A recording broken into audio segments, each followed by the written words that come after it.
اعوذ باللہ من الشیطان الرجیم، بسم اللہ الرحمن الرحیم۔ جی میں آپ کے لیکچرر ہنا سیرش پیش خدمت نئے سبق کے ساتھ۔ پچھلی دفعہ ہم نے اینڈ کیا تھا سبق آیت کریمہ نمبر 54 سورۃ آل عمران، ٹھیک ہے، اور وہ تھی وَمَكَرُوا وَمَكَرَ اللَّهُ وَاللَّهُ خَيْرُ الْمَاكِرِينَ، یعنی تفسیر ابن کثیر میں تو چال کا لفظ تفسیر میں استعمال ہوا ہے، حقیقت میں یہ تدبیر ہے جو اللہ نے چلی اور اللہ بہترین پلانر ہے، ٹھیک ہے۔ Rest of these words are synonyms, یعنی ان کے میننگ سیم کے سیم ہے کہ اللہ از دا بیسٹ پلانر، اور اس میں کوئی بھی شک نہیں، اللہ نے بہترین تدبیر کی۔ اب اللہ اپنی تدبیر کے بارے میں خود قرآن پاک فرقان حمید کہ میں فرما رہا ہے کہ آج میں نے اٹھائی ہے تفہیم القرآن، ٹھیک ہے، باری باری، جیسے صراط الجنان، احسن البیان، تفسیر ابن کثیر، تو آج تفہیم القرآن کو ہم نے اٹھایا مولانا مودودی صاحب کی۔ تو ہاں، اب ان کا ترجمہ دیکھتے ہیں۔ انہوں نے فرمایا اِذ قال اللہ یا عیسیٰ انی متوفیکا، متوفیکا کا لفظ انہوں نے بہت خوبصورتی سے تفسیر پیش کی گئی ہے کہ جب اس نے کہا کہ اے عیسیٰ اب میں تجھے واپس لے لوں گا، اللہ کی بات ہو رہی ہے، ٹھیک ہے۔ اب یہ جو متوفیکا کا لفظ استعمال ہوا ہے، توفی کے اصل معنی ہیں، مولانا مودودی فرماتے ہیں کہ وصول کرنے کے، روح قبض کرنا، اور یہ انگلش کا جو لفظ ہے ٹو ریکال، واپس کسی کو عہدے سے لے لینا، تو اس طرح سے اللہ رب العزت نے فرمایا کہ میں اب آپ کو واپس لینے والا ہوں۔ تو چونکہ بنی اسرائیل صدیوں سے مسلسل نافرمانیاں کر رہے تھے، بار بار کی تنبیہوں اور فہماشیوں کے باوجود ان کی قومی روش بگڑتی چلی جا رہی تھی، پے در پے کئی انبیاء کو قتل کر چکے، اور ہر اس بندہ صالح کے خون کے پیاسے ہو جاتے تھے جو نیکی اور راستی کی طرف انہیں دعوت دیتا تھا۔ اس لیے اللہ تعالیٰ نے ان پر حجت تمام کرنے اور انہیں ایک آخری موقع دینے کے لیے حضرت عیسیٰ اور حضرت یحییٰ علیہ السلام جیسے دو جلیل القدر پیغمبروں کو بیک وقت مبعوث کیا، جن کے ساتھ معمور من اللہ ہونے کی ایسی کھلی نشانیاں تھیں کہ ان سے انکار صرف وہی لوگ کر سکتے تھے جو حق اور صداقت کی انتہا درجے کا عناد رکھتے ہوں، فخر رکھتے ہوں۔ بہت ہی خوبصورت ورڈنگ کا چناؤ کیا تفہیم القرآن میں۔ تو میں اب ذرا اس واقعے کی ڈیٹیل بتاتی ہوں آپ کو۔ ڈیٹیل یوں ہے کہ اللہ رب العزت نے بیک وقت، جیسے حضرت زکریا کی دعا سے میں نے آپ کو پہلے ہی اس آیت کریمہ نمبر 33 سے یہ واقعہ شروع ہوتا ہے، حضرت بی بی مریم کے لیے دعا مانگی ان کی والدہ ماجدہ نے، اور پھر جب وہ اپنی بیت المقدس کے بیسمنٹ والے محراب میں بیٹھتی عبادت کرتی تو اللہ سردیوں میں گرمیوں کے میوے دے دیتا، گرمیوں میں سردیوں کے میوے دے دیتا۔ تو حضرت زکریا علیہ السلام کے دل میں ایک اشتیاق، ایک کسک سی آئی اولاد کے لیے، جو کہ اللہ نے ہر بنی نو انسان، نہ صرف بنی نو انسان بلکہ اللہ نے تمام تر جاندار میں یہ حب رکھا ہے، اولاد کا حب رکھا ہے۔ تو ان کے دل میں بھی یہ کسک سی جاگی کہ اللہ جیسے تو حضرت بی بی مریم کو بے موسمی میوے دے دیتا ہے، مجھے بھی بے عمری اولاد دے دے، حالانکہ میری عمر تو نہیں ہے۔ تو اللہ رب العزت نے ان کی دعا قبول فرمائی۔ میں نے آپ کو پہلے ہی یہ عرض کیا ہے کہ آپ صلی اللہ علیہ وسلم نے فرمایا اپنے ارد گرد نیکوکاروں سے دعا منگوائیں، اللہ رب العزت ان کی دعائیں قبول کرتا ہے، ٹھیک ہے۔ لیکن مرےوں کا کوئی کنسیپٹ نہیں ہے، قبروں کا کوئی کنسیپٹ نہیں ہے، اس میں بھی میں نے آپ کو بتا دیا کہ شفاعت سے بہرہ مند انشاءاللہ امت محمدیہ نبی پاک صلی اللہ علیہ وسلم کی ہونے والی ہے۔ درود ابراہیمی کی، درود و سلام کی ایک اور بات ہے کہ نبی پاک صلی اللہ علیہ وسلم نے فرمایا اللہ نے میرا جہاں زمین کے اوپر اور بنایا، زمین کے نیچے اور بنایا، آسمانوں میں اور بنایا، مومنین کے خوابوں میں اور بنایا، اور فرمایا کہ آپ کے درود میرے تلک رحمت کی ملائکہ سے لائے جاتے ہیں اور میں سنتا ہوں اور آپ کے لیے دعائے حق فرماتا ہوں۔ دوسری صورت میں نے آپ کو بتائی ماں باپ کا رتبہ، ماں باپ کا درجہ۔ نبی مکرم صلی اللہ علیہ وسلم کی ایک حدیث سے ثابت ہے کہ جن کے والدین اس جہان فانی سے رخصت و رحلت فرما چکے ہوں تو وہ اپنے والدین کی قبروں پر جا کر بھی اللہ سے دعا مانگیں تو اللہ اس قبر کے مطلب جان، یہ بھی تو ماں باپ کی کسک ہے نا، ادب ہے نا، ایک یاد ہے، یہ یاد بھی پھر عبادت بن جاتی ہے۔ تو اس کسک اور رونے کے صدقے بشرط یہ ہے کہ وہ صرف مانگ اللہ سے رہا ہے، ٹھیک ہے، یہ ایک اور معاملہ ہے۔ لیکن آپ ویسے کسی مزار پہ جائیں، کسی جگہ پہ جائیں تو وہاں پر صرف آپ نے فاتحہ درود دینا ہوتا ہے، ہم ان سے نہیں مانگ سکتے کیونکہ وہ اپنے حامی و مددگار بھی نہیں رہے، ان کو اللہ نے واپس بلا لیا، ٹھیک ہے۔ تو جیتوں کا معاملہ یہ ہے، اور اسی میں نے حضرت ویسے کرنی کی بھی آپ کو حدیث تواتر بتائی کہ حضرت عمر فاروق اور حضرت مولا علی کرم اللہ وجہہ سے نبی مکرم صلی اللہ علیہ وسلم نے فرمایا کہ آپ جب یمن جائیں، یمن کی بستی کرن میں جائیں تو حضرت اویس کرنی نامی ایک شخص سے اپنے لیے دعائے مغفرت طلب کریں، ٹھیک ہے۔ تو اب یہ ساری بات ہماری کلیئر ہو گئی۔ اب یہاں پر دعا قبول ہوتی ہے حضرت زکریا علیہ السلام کی، جو کہ حضرت بی بی مریم کے خالو زاد ہیں، مطلب خالو ہیں، خالو زاد نہیں، معذرت کے ساتھ خالو زاد دبانے والے ہیں دعا سے، حضرت یحییٰ علیہ السلام۔ تو اللہ نے ان کو سید اور اللہ نے ان کو ایسا نبی بنا کر نازل فرمایا جو نہایت خوبصورت، جو نہایت پرکشش، مگر وہ عورت کی رغبت سے پاک ہیں، نکاح کی رغبت سے اللہ نے ان کو دور رکھا۔ اور ایک فاحشہ عورت، یہاں پر تفہیم القرآن میں بھی یہ ذکر پایا جا رہا ہے، مولانا مودودی صاحب نے یہ ذکر فرمایا ہے کہ ایک فاحشہ عورت ان کے عشق میں مبتلا ہوتی ہے، کہ ان کے حضرت یحییٰ کے، چونکہ یہ بنی اسرائیل بہت ہی سرکش امت میں شمار ہوتی ہے، پے در پے انہوں نے نبیوں کو قتل پر قتل کیا، قتل پر قتل کیا، اور پتہ نہیں کب سے ہم یہ قتلوں کا سلسلہ اسی صورت میں پڑھتے آ رہے ہیں، یہ کتنے ظالم اور جابر لوگ ہیں، ٹھیک ہے۔ ایمن سورۃ البقرہ کے اینڈ سے ہم لوگ پڑھتے آ رہے ہیں کہ انہوں نے کتنے ظلم کیے، جو ان کو راہ راست دکھاتا، جو سیدھا رستہ دکھاتا، یہ انہی کے دشمن بن کے انہی کو قتل کرتے، ٹھیک ہے۔ تو اب یہ عورت پیچھے پڑ جاتی ہے حضرت یحییٰ کے، اور وہ فرماتے ہیں کہ میں اس معاملے میں پاک ہوں، میرا آپ کے ساتھ کوئی معاملہ نہیں۔ عورت کو انا آ گئی اور اس نے اپنے وقت کے رئیس سے یہ کہا کہ میں تیری شرط یہ کہ یحییٰ کا سر میرے قدموں میں لا کے رکھو، تو ویسا ہی کیا گیا۔ اور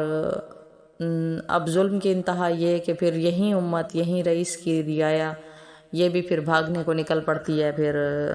حضرت زکریا علیہ السلام کو قتل کرنے کی خاطر کہ ان کے بیٹے کو تو ہم نے مار دیا، یعنی اس نبی کو تو مار دیا، نبی کے باپ کو بھی مار دیں، یہ نہ ہو شیطان ان کے درمیان گھس کے یہ بات ان کے دلوں میں ڈالتا ہے، دماغوں میں ڈالتا ہے کہ اب ان کو بھی قتل کر دو، یہ نہ ہو کہ نبی کی بد دعا سے تمہارے پر عذاب آ جائے، بجائے اس کے کہ تمہارے پر عذاب آئے تم ان کو قتل کر دو۔ تو یہ سارا معاملہ ہوا، اور جس کی وجہ سے اللہ رب العزت نے ان کو، یہ بہت ہی ڈھیٹ قوم، بلکہ اب یہی بات کر رہے ہیں کہ ان کے رئیس نے اعلان حضرت یحییٰ جیسے بلند پایا انسان کا سر ایک رقاصہ کی فرمائش پر قلم کر دیا، اور ان کے علماء اور فقہاء نے سازش کر کے حضرت عیسیٰ کو رومی سلطنت سے سزائے موت دلوانے کی کوشش کی۔ اب دیکھیں یہ ساری کوششیں کیسی ہو رہی ہیں، صرف آپ کو بنی اسرائیل میں ہی ملیں گی، ان یہودیوں میں ہی ملیں گی، اس کے بعد یہ شروع سے ہی ایسی قوم ہے، شروع سے بدبخت قوم ہے۔ اس کے بعد بنی اسرائیل کی فہمائش پر مزید وقت اور قوت صرف کرنا بالکل فضول تھا، اس لیے اللہ تعالیٰ نے اپنے پیغمبر کو واپس بلا لیا، ٹھیک ہے۔ جیسے دیگر نبی آئے، کتنے تو قتل کر دیے گئے نا، مگر اللہ رب العزت نے کسی کو اپنے پاس بلا لیا، کسی کو اسراء المعراج کا سفر کرایا، کسی نبی کے لیے وادی طویٰ پر اتر کر آتے ہیں، اور اللہ رب العزت کی اس میں قدرت ہے، اس میں حکمت ہے، ٹھیک ہے۔ اس کی حکمت پر ہم سوال نہیں کر سکتے، وہ شان بے نیاز ہستی ہے۔ یہ اللہ کا اپنا معاملہ ہے، ٹھیک ہے۔ تو انہوں نے حضرت عیسیٰ کو ان کا مددگار بھیجا جو ان کا ہو بہو ہم شکل تھا، اس جگہ پر سلیب پر ان کو چڑھا دیا گیا اور اللہ رب العزت نے ان کو سیدھا اوپر اٹھا لیا، یعنی اپنی طرف اٹھا لیا۔ اب جی یہاں پر وَرَافِعُكَ إِلَيَّ وَمُطَهِّرُكَ مِنَ الَّذِينَ كَفَرُوا وَجَاعِلُ الَّذِينَ اتَّبَعُوكَ فَوْقَ الَّذِينَ كَفَرُوا إِلَى يَوْمِ الْقِيَامَةِ، تجھ کو اپنی طرف اٹھا لوں گا اور جنہوں نے تیرا انکار کیا ان سے، یعنی ان کی معیت سے، ان کے گندے ماحول میں ان کے ساتھ رہنے سے تجھے پاک کر دوں گا۔ سبحان اللہ العظیم، اللہ ایسی محبت کرتا ہے اپنے پیاروں سے، سبحان اللہ العظیم۔ اور نبی تو ہیں ہی معصوم مخلوق، اللہ کی طرف سے خاص طور پر چنے گئے لوگ، اور تیری پیروی کرنے والوں کو قیامت تک ان لوگوں پر بالادست رکھوں گا جنہوں نے تیرا انکار کیا ہے۔ اب یہاں پر ڈیٹیل آتی ہے کہ ان کا تفسیر انہوں نے بیان فرمائی، ان کا آسمان کی طرف سے اٹھایا جانا جس کا ذکر صاف الفاظ میں ان کی کتابوں میں پایا جاتا ہے۔ قرآن مجید نے پہلی بات کی تصدیق کی اور فرمایا کہ مسیح کا بے باپ پیدا ہونا محض اللہ کی قدرت کا کرشمہ تھا، اللہ کا معجزہ ہے یہ۔ اللہ جس کو جس طرح چاہتا ہے پیدا کرتا ہے، یہ غیر معمولی طریقے پیدائش ہرگز اس بات کی دلیل نہیں کہ مسیح خدا تھا، استغفر اللہ ربی، یا خدائی میں کچھ بھی حصہ رکھتا تھا۔ دوسری بات کی بھی قرآن نے تصدیق کی اور خود مسیح کے معجزات ایک ایک کر کے اللہ نے قرآن پاک میں گنوائے کہ ہم نے حضرت عیسیٰ علیہ السلام کو یہ معجزہ دیا، وہ معجزہ دیا، اور پھر مگر بتا دیا کہ یہ سارے کام اس نے اللہ کے اذن سے کیے تھے، با اختیار خود کچھ بھی نہیں کیا۔ اس لیے ان میں سے بھی کوئی بات ایسی نہیں ہے جس سے تم پر یہ نتیجہ نکالنے میں بھی حق بجانب ہو کہ مسیح کا خدائی میں کوئی حصہ تھا، استغفر اللہ ربی۔ اب تیسری بات کے متعلق اگر عیسائیوں کی روایت سرے سے بالکل ہی غلط ہوتی تب تو ان کا عقیدہ الوہیت مسیح کی تردید کے لیے ضرور تھا کہ صاف صاف کہہ دیا جاتا ہے کہ جسے تم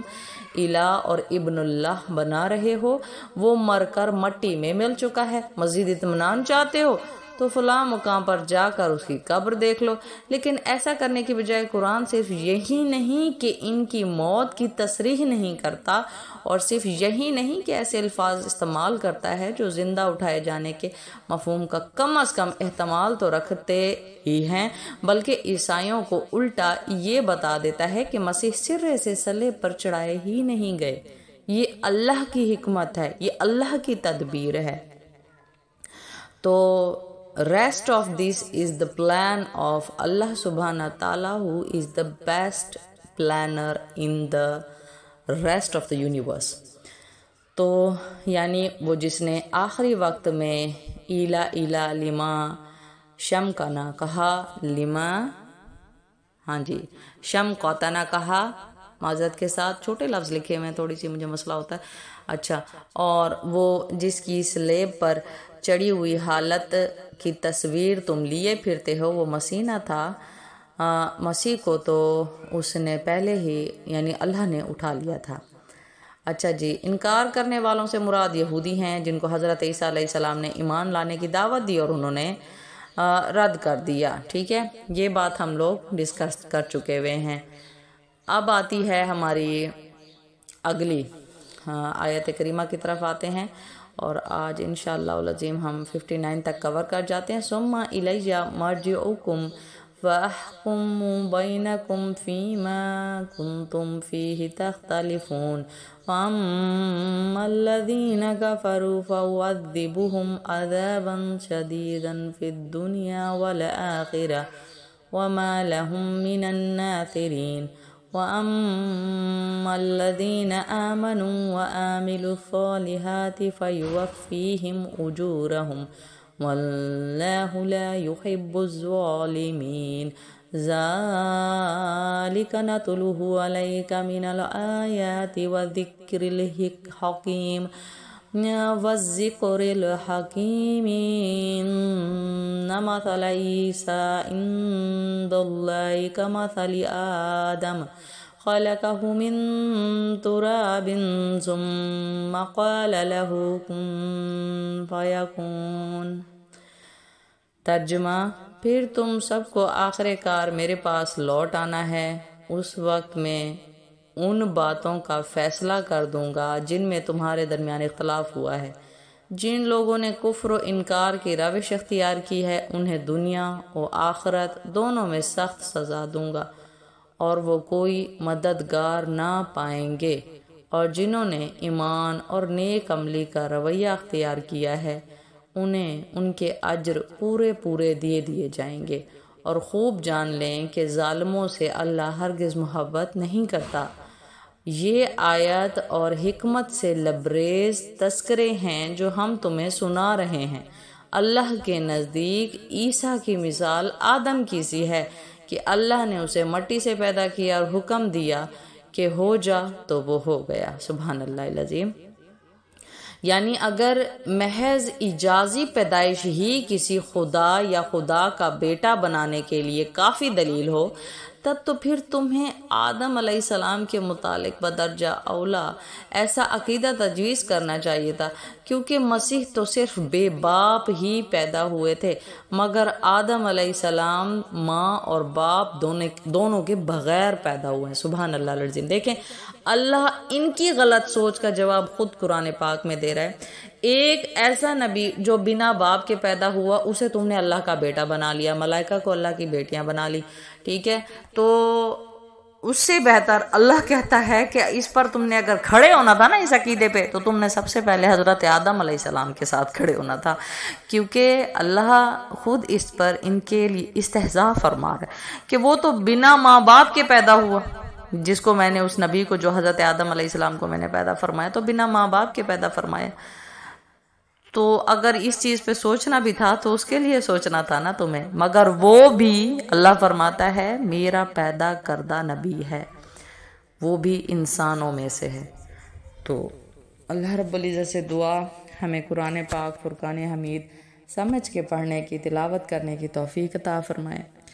اور ماہ مقدسہ ماہ سیام میں مجھے، میرے اپنے بچوں کو، اور شیلٹر ہوم میں پلتے ہوئے غریب بچوں کو، اور مدرسے میں پڑھنے آنے والے تمام مساکین کو، تمام یتیموں کو، تمام غریبوں کو، صاحب استطاعت لوگوں کے بچے بھی پڑھنے آتے ہیں، ان کو بھی دعا میں یاد رکھیے گا۔ اللہ ان کے نیک نصیب فرمائے۔ میری وہ بہنیں جو آن لائن کلاس لے رہی ہوتی ہیں، اللہ ان کو بھی اپنی حفظ و امان میں رکھے، اپنے اہل خانہ سمیت، آمین یا رب العالمین۔ اور بارہا آپ سب سے اپیل کرتی ہوں صدقہ دیا کریں، اللہ کا قرب پائیں، اللہ کے قریب ہو جائیں۔ ہر طور ہر صورت صدقہ آپ کو ہر مصیبت سے نکالتا ہے، اور اشاعت اسلام کی حیثیت سے جس نے آپ کو ایک لفظ بھی سکھا دیا وہ آپ کا استاد ہے، تو اس حیثیت سے حق بنتا ہے آپ کے مدرسے میں پڑھ رہے غرباء اور مساکین کا کہ آپ اپنے صدقات ان پر ضرور خرچ کریں، اور اللہ رب العزت آپ کو تمام جہانوں میں عزتوں شانوں کے ساتھ رکھے، دینے والا ہاتھ بنا کے رکھے۔ بہت بہت شکریہ، دعاؤں میں یاد رکھیے گا۔ آپ کی لیکچر ہنا سہرش اجازت چاہتی ہے، کوئی لفظ کی ہیر پھیر ہو جائے تو خدا را سمجھ جائیے گا کہ میں بھی انسان ہوں، اور میری کوشش ہوتی ہے کہ تبلیغ آپ تلک پہنچاؤں، اشاعت اسلام آپ تلک پہنچاؤں۔ دل میں روش نہ رکھیے گا۔ اللہ آپ سب کو اپنی حفظ و امان میں رکھے، آمین یا رب العالمین۔ السلام علیکم۔